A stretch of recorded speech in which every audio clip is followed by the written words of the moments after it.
Assalamualaikum warahmatullahi wabarakatuh. Perkenalkan, nama saya Ika Sapriani Sinaga dengan NIM 2340200111 dari ruang 4 Ekonomi Syariah semester 4. Di sini saya akan membahas tentang teori permintaan dalam Islam. Adapun tujuan saya membuat video ini untuk memenuhi tugas mata kuliah Ekonomi Mikro Islam. Baiklah, di sini saya akan menjelaskan pengertian permintaan dalam ekonomi Islam. Pengertian dalam ekonomi Islam adalah keinginan dan kemampuan seseorang untuk membeli barang atau jasa yang halal dan bermanfaat sesuai dengan syariat Islam. Permintaan ini dipengaruhi oleh nilai-nilai Islam yang menekankan keseimbangan, keadilan, dan keberlanjutan. Dalam ekonomi konvensional, permintaan hanya dilihat dari perspektif rasionalitas ekonomi individu yang berusaha memaksimalkan kepuasan. Namun, dalam ekonomi Islam, konsumsi harus sejalan dengan ajaran agama, menghindari sifat boros, tabzir berlebihan, serta memastikan kesejahteraan sosial. Yang selanjutnya yaitu hukum permintaan dalam Islam. Hukum permintaan dalam Islam tetap mengikuti prinsip dasar ekonomi, tetapi dengan batasan syariah yang mengatur konsumsi dan permintaan terhadap barang dan jasa. Berikut adalah prinsip-prinsip hukum permintaan dalam Islam. Yang pertama yaitu permintaan terhadap barang halal dan thayyib. Islam hanya membolehkan permintaan terhadap barang atau jasa yang halal dan baik. Barang yang haram seperti alkohol, narkoba, riba, dan daging yang tidak disembelih sesuai syariat Islam tidak boleh dikonsumsi. Yang kedua yaitu larangan terhadap barang yang merugikan. Islam melarang permintaan terhadap barang yang bisa merusak individu dan masyarakat seperti perjudian, riba, dan barang yang menimbulkan ketidakadilan sosial. Yang ketiga yaitu keseimbangan dalam konsumsi. Konsumen diperintahkan untuk menghindari sifat boros dan sifat konsumsi yang berlebihan. Dalam Quran Surah Al-Isra ayat 27, Allah berfirman yang sebagaimana artinya, sesungguhnya orang-orang yang boros itu adalah saudara setan, dan setan itu sangat ingkar kepada Tuhannya. Yang keempat yaitu keutamaan permintaan terhadap kebutuhan pokok.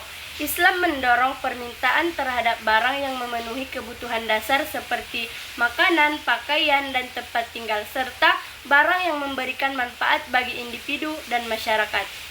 Yang terakhir yaitu intervensi negara dalam mengatur permintaan.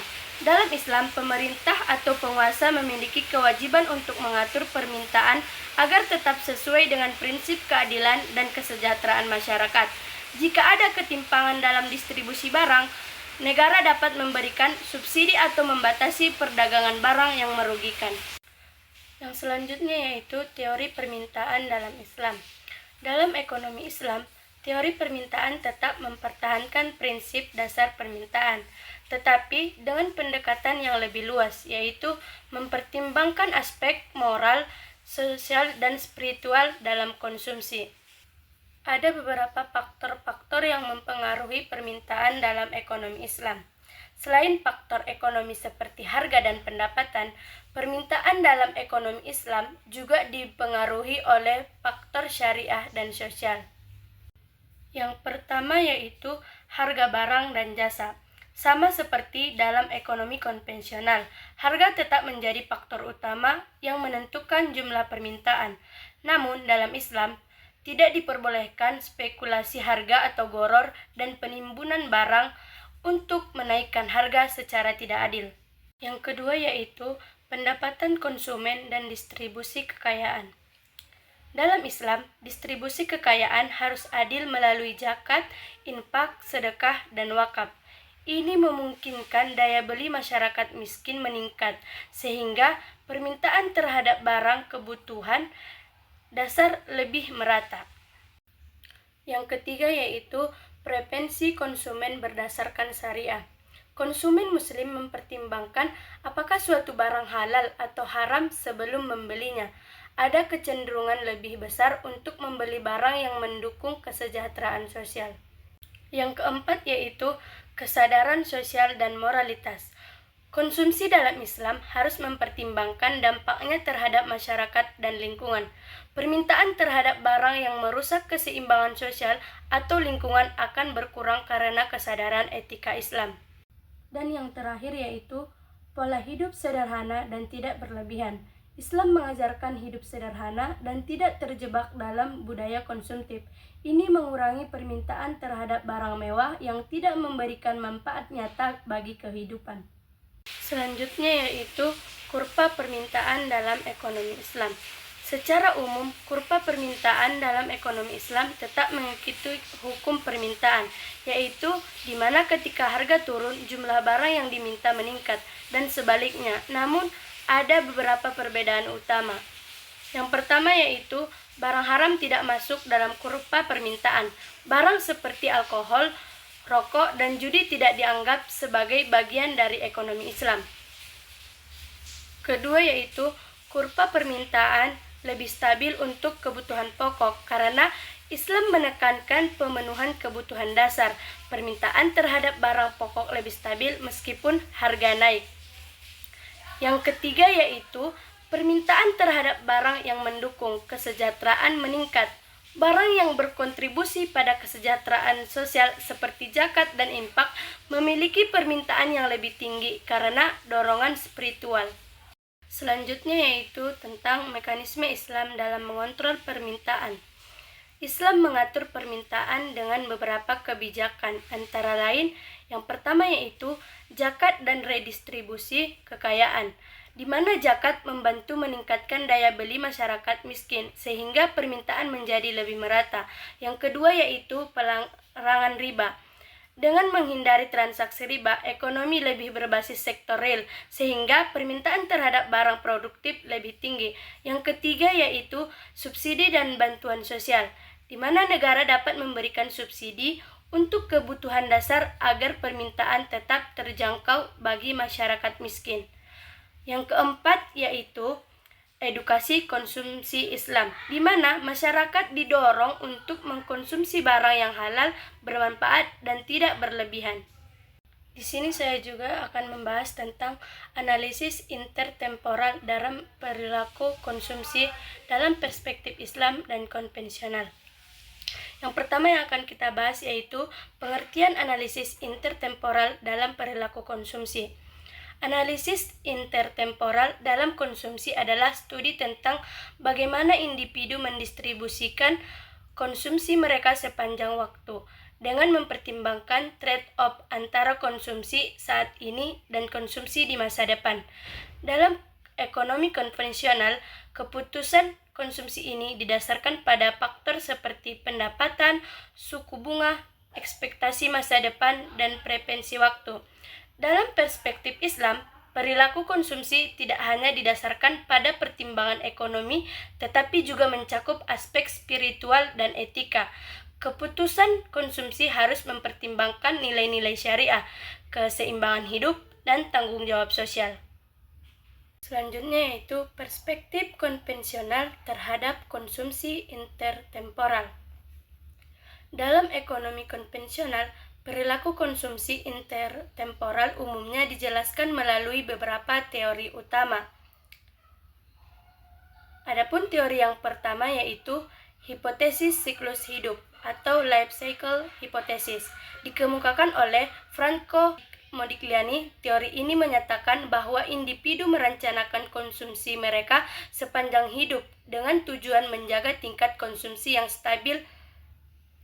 Mereka akan menabung selama masa produktif, menggunakan tabungan saat pensiun untuk mempertahankan konsumsi. Yang kedua yaitu hipotesis pendapatan permanen atau permanent income hypothesis, dikembangkan oleh Milton Friedman.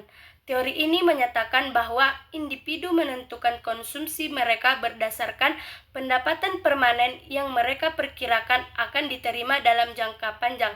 bukan hanya berdasarkan pendapatan saat ini. Yang ketiga yaitu teori preferensi waktu. Teori ini menyatakan bahwa individu memiliki tingkat preferensi waktu yang berbeda-beda. Individu dengan preferensi waktu tinggi lebih suka mengkonsumsi sekarang, sementara individu dengan preferensi waktu rendah lebih cenderung menabung dan mengkonsumsi di masa depan. Dalam semua teori ini, suku bunga memainkan peran penting karena mempengaruhi keputusan menabung dan mengkonsumsi. Selanjutnya yaitu perspektif Islam terhadap konsumsi intertemporal. Dalam Islam, perilaku konsumsi intertemporal berbeda dengan ekonomi konvensional karena didasarkan pada nilai-nilai syariah. Beberapa prinsip utama dalam Islam yang mempengaruhi konsumsi intertemporal meliputi beberapa prinsip. Yang pertama yaitu prinsip keseimbangan atau wasatiyah. Islam menekankan keseimbangan antara konsumsi saat ini dan masa depan, sebagaimana firman Allah dalam Al-Quran, sebagaimana artinya, dan janganlah kamu menghambur-hamburkan hartamu secara boros. Quran Surah Al-Isra ayat 26-27. Keseimbangan ini berarti tidak konsumtif berlebihan, dengan tidak menimbun kekayaan tanpa manfaat bagi masyarakat.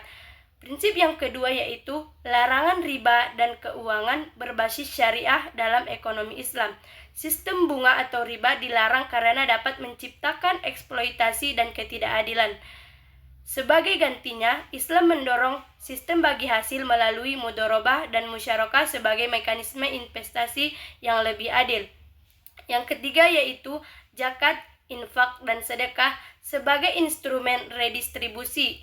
Dalam ekonomi konvensional, individu biasanya menabung untuk kepentingan pribadi. Namun dalam Islam, sebagian dari pendapatan harus dialokasikan untuk zakat, infak, dan sedekah.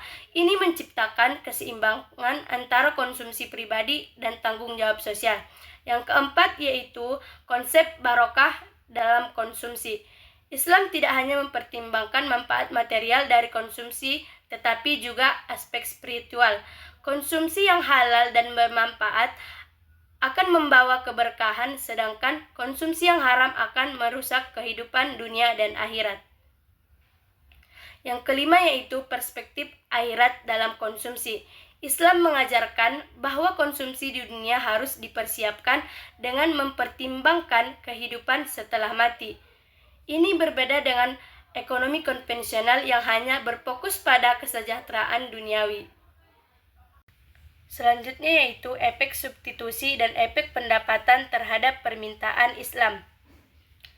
Yang pertama yaitu efek substitusi. Efek substitusi terjadi ketika harga suatu barang naik, maka konsumen cenderung menggantinya dengan barang lain yang lebih murah tetapi memiliki kegunaan yang mirip. Seperti contohnya, jika harga makanan cepat saji naik, konsumen bisa beralih ke makanan rumah yang lebih halal dan sehat. Yang kedua yaitu efek pendapatan. Efek pendapatan terjadi ketika perubahan harga barang mempengaruhi daya beli konsumen. Jika harga barang turun, daya beli konsumen meningkat sehingga mereka bisa membeli lebih banyak barang. Seperti contohnya, jika harga bahan makanan turun dan pendapatan meningkat, dalam ekonomi Islam, kelebihan pendapatan sebaiknya digunakan untuk zakat, infak, atau investasi halal, bukan untuk konsumsi berlebihan. Sekian yang dapat saya sampaikan dari video saya. Apabila ada kesalahan, saya mohon maaf. Semoga video saya memberikan manfaat kepada teman-teman semua. Wassalamualaikum warahmatullahi wabarakatuh.